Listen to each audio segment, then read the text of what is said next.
प्रदेश के अंदर हमारे 51 मजदूर भाई जो हमारे राष्ट्र के लिए काम कर रहे थे और टनल बनाते समय इस प्रकार से सुरंग में फंस गए थे, वो हम सब लोगों के लिए बहुत ही कष्टकारी था और एक लंबा रेस्क्यू अभियान लगभग 16-17 दिनों तक लगातार चला है। और इस दौरान यहाँ दिवाली के दिन से ये प्रारंभ हुआ। दिवाली के दिन से उनको निकालने का और सूचना मिली, उसके बाद दिवाली आई, दिवाली के बाद भैया दूज, गोवर्धन पूजा, छठ पूजा और इसी बीच में इगास जो हमारा उत्तराखंड का लोक पर्व है और इस लोक पर्व पर हमने पिछले वर्ष से पूरे प्रदेश का अवकाश भी घोषित किया। बड़े धूमधाम से पर्व मनाया जाता रहा है। इस वर्ष भी हम लोग मनाने की योजना थी, लेकिन ऐसी परिस्थिति पैदा हो गई ऐसे में जहां हमारे 41 भाई अपने जीवन के लिए संघर्ष कर रहे थे, तो उस समय में किसी भी प्रकार से क्योंकि प्रदेश के अंदर ये घटना हो रही थी तो हम लोगों ने इस पर्व को उस तरीके से नहीं मना पाए थे। एक सांकेतिक रूप से पर्व को हम लोगों ने मनाया था और 2 पूजन तक यहाँ पर सीमित कर दिया था। और मैंने उसी दिन कहा था कि हमारी असली दिवाली, असली बग्वाल, असली इगास, असली हमारी गोवर्धन पूजा, सभी पर्व हमारे उसी दिन होंगे जिस दिन हमारे सब मजदूर भाई सकुशल निकल कर आएंगे। आज ईश्वर की कृपा से हमारे सभी एजेंसियों के संयुक्त प्रयासों से, भारत सरकार के, राज्य सरकार से और हमारे आदरणीय प्रधानमंत्री नरेंद्र मोदी जी के विशेष मॉनिटरिंग और जिस प्रकार से उन्होंने पल पल की अपडेट ली, पूरे रेस्क्यू अभियान का वहाँ से संचालन किया और सबका समन्वय बनाया। और बहुत कठिन काम था क्योंकि इतने सीमांत क्षेत्र में पूरे देश की, दुनिया की सारी टेक्नोलॉजी वहाँ पर उपलब्ध हुई। ये तभी संभव हो पाया जब आदरणीय प्रधानमंत्री जी ने व्यक्तिगत रूप से इस काम के लिए अपना पूरा ध्यान लगाया। और चुनाव अभियान इस दौरान चल रहा था, 5 राज्यों के विधानसभा के चुनाव हो रहे थे और उस विधानसभा के चुनाव में भी शायद कोई ऐसा दिन होगा जिस दिन प्रधानमंत्री जी ने इस घटनाक्रम के बारे में, इस रेस्क्यू ऑपरेशन के बारे में जानकारी प्राप्त नहीं की होगी। प्रत्येक दिन एक बार अवश्य करते थे और कई दिन ऐसा होता था 1 बार और 2 बार और 3-3 बार भी इस पूरे रेस्क्यू अभियान के बारे में और हमारे जो मजदूर अंदर हैं उनके स्वास्थ्य के बारे में, टेक्नोलॉजी के बारे में, कौन सी मशीन काम कर रही है, कितना समन्वय हो रहा है, उनके परिजन कैसे हैं, सारी चिंता उन्होंने करी। और थोड़ा सा भी हम हतोत्साहित होते थे क्योंकि इस अभियान में एक बात जरूर होती थी, कई बार हमको लगता था कि अब हम कुछ ही घंटों में ये अभियान पूरा करने वाले हैं, हमारे मजदूर भाइयों तक पहुंचने वाले हैं। उसी बीच ऐसा कुछ हो जाता था कि वो अभियान हमारा एकदम चरम पर पहुंचने के बाद फिर नीचे शून्य पर आता था, यानी पारा एकदम 100 पर पहुंचा और 100 से शून्य पर आ गया। तो वो स्थिति बहुत कठिन हो जाती थी। और 16 तारीख को जिस प्रकार से पूरा का पूरा अभियान रुक गया, मशीन ने काम करना बंद कर दिया, ऊपर से वाइब्रेशन शुरू हो गया और जो हमारे मजदूर भाई रेस्क्यू अभियान में और अन्य एजेंसी के लोग लगे हुए थे, उनकी भी सुरक्षा पर खतरा पैदा हो गया था। वो बहुत कठिन स्थिति थी, लेकिन बाबा भौकनाथ की कृपा से, हमारे सभी देवी देवताओं की कृपा से, भगवान की कृपा से, हमारे मंत्रियों के विशेष निर्देशन में और मार्गदर्शन में ये पूरा अभियान हमारा सफल हुआ है। मैं इस अभियान में लगने वाले एक एक व्यक्ति को, एक एक व्यक्ति जिसने योगदान दिया है, भारत सरकार की एजेंसियों का, राज्य सरकार की एजेंसियों का, विशेषज्ञों का और वैज्ञानिकों का और हमारे सभी जनप्रतिनिधियों का, जिन्होंने ऐसे समय में, और वहाँ के स्थानीय लोगों का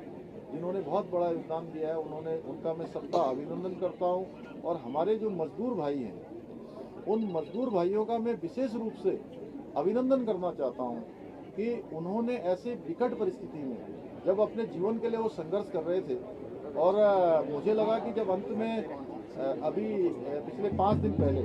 जिस दिन हमारा ये अभियान संपूर्ण होने वाला था, अभियान जिस दिन पूरा होने वाला था, अचानक ऑगर मशीन फंस गई और फंसने के बाद पूरी तरह से डैमेज हो गई, पाइप भी पूरी तरह से डैमेज हो गया।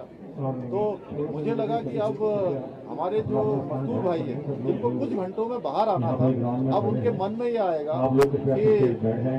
हम तो बाहर निकलने वाले थे और ये ऐसी अचानक ऐसी परिस्थिति पैदा हो गई, कहीं उनके मन का उत्साह वो कहीं हतोत्साहित न हो, किसी प्रकार से निराश न हो।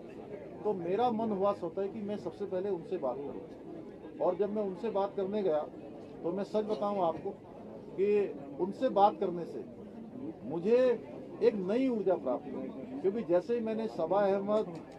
गब्बर सिंह नेगी और अखिलेश 3 लोगों से बात करी और तीनों ने मुझे कहा कि साहब आप बिल्कुल चिंता मत करिए, हम लोग बिल्कुल ठीक हैं, स्वस्थ हैं, आप अंदर की बिल्कुल चिंता मत करिए। मैंने कहा 5 दिन 4 दिन कम से कम ये अभियान पीछे चला गया है। मैं सोच रहा था कि आज आप निकल जाएंगे या कल तक निकल जाएंगे, तो आप लोग कहीं निराश तो नहीं हो रहे? तो उन्होंने कहा साहब हम बिल्कुल निराश नहीं है, 5 दिन की जगह आप 10 दिन लगाइए, हम अंदर बिल्कुल ठीक है साहब, आप बाहर का काम ठीक करिए, हमको सुरक्षित निकालिए, हमको पूरा भरोसा है कि आप हमको सुरक्षित बाहर निकालेंगे, हमारे प्रधानमंत्री जी हमको बाहर निकालेंगे। तो आप समझ सकते हैं कि उससे कितना हमारा उत्साहवर्धन हुआ। मैंने आकर सारे लोगों की बैठक करी और उस बैठक में मैंने कहा कि अंदर से वो लोग इस प्रकार हम लोगों के बारे में सोच रहे हैं और उन्होंने अपने आप को हर प्रकार से दुरुस्त रखा है। पूरी टीम 41 के 41 लोग मानसिक रूप से, शारीरिक रूप से पूरी तरह से स्वस्थ निकले। जो ऑपरेशन ऐसा लगता था कि एनडीआरएफ और एसडीआरएफ के जवान जब पाइप के अंदर चले गए, उनको एक को लाने में कम से कम 5 से 7 मिनट का समय लगेगा, क्योंकि वो ट्रॉली बनी थी, ट्रॉली में पहिए लगे थे, उसके बाद उनको उसमें लेटालना था और लेटाने के बाद उनको टेप करना था और फिर रस्से से उनको खींचना था। एक को खींचने में, अंदर बाहर ले जाने में और एम्बुलेंस से कैरी करके मेडिकल कैंप जो हमारा बना हुआ था वहाँ तक लाने में कम से कम 7 मिनट का समय लगता। लेकिन पहले 4 आने में कम से कम 20 मिनट का समय लगा। तो मुझे लगा कि अब अगले 4 लोग आधे घंटे बाद आएंगे, लेकिन मैं खड़ा ही था थोड़ी देर में, उनका मेडिकल चेकअप होकर उनको हमने एम्बुलेंस में बैठाला, उतने में 11 लोग एक साथ आ गए। उसके कुछ देर बाद फिर 10 लोग आ गए, फिर आते आते ऐसे 37 लोग आ गए। तो मैंने कहा आप कितने लोग बचे हैं? तो उन्होंने कहा कि अब कुल 4 लोग बचे हुए। मैंने कहा कौन 4 लोग बचे? बोले अब वो 4 लोग बचे हैं जो टीम लीडर हैं, उनको कहा गया था कि वो अंत में आएंगे। तो कुछ ही देर में वो 4 भी आ गए और आधा घंटा भी नहीं लगा और सारे के सारे जो हमने ट्रॉली और स्ट्रेचर जो बनाया हुआ था लाने के लिए, उन्होंने किसी ने उसका उपयोग ही नहीं करा। वो सारे के सारे जैसे ही पाइप दिखा क्रॉलिंग करके और दौड़ते हुए और बिल्कुल खुश हमारे बीच में पहुंचे। और ऐसा लगा कि आज ही इगास है, आज ही दिवाली है, आज ही जो है हमारे गोवर्धन पूजा है, आज ही हमारी छठ पूजा है, आज ही हमारा कार्तिक पूर्णिमा है, आज ही हमारा गुरु पर्व है। सारे पर्व जो है कल भगवान की कृपा से सामने आए। मैं भगवान का बहुत धन्यवाद करता हूँ, हमारे प्रधानमंत्री जी का धन्यवाद करता हूँ, अन्य सभी लोगों का भी और आप सब लोगों का भी, हमारे मीडिया बंधुओं का, जिन्होंने किसी ने भी इस अभियान को कभी भी जो है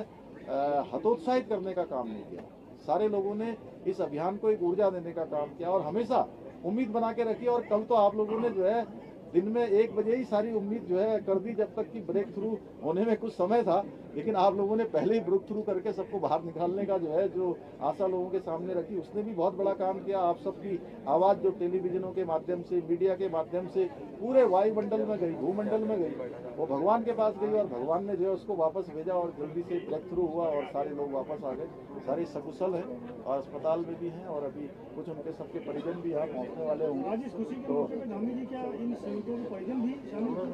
हाँ, उनके परिजन अभी आ रहे हैं और सारे ही परिजन जो है जो लोग हैं, चूँकि उनको अभी मेडिकल सुपरविजन में रखा गया है, इसलिए परिजन लोग अभी आ रहे हैं, कुछ ही क्षण में यहाँ पहुँचने वाले हैं। तो सीएम रेस्क्यू में विज्ञान और आस्था दोनों का समागम देखने। हाँ, निश्चित रूप से देखिए, हम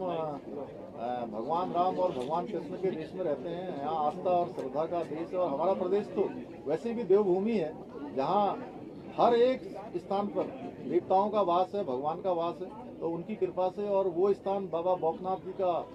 स्थान है, बौखनाथ जी की कृपा से ही ये अभियान हमारा सफल हुआ है। आने वाले समय में वहाँ पर बौखनाथ जी का भव्य और दिव्य मंदिर भी जो है बनाया जाएगा। सीएम साहब, धामी सरकार का ये ऑपरेशन सफल रहा है,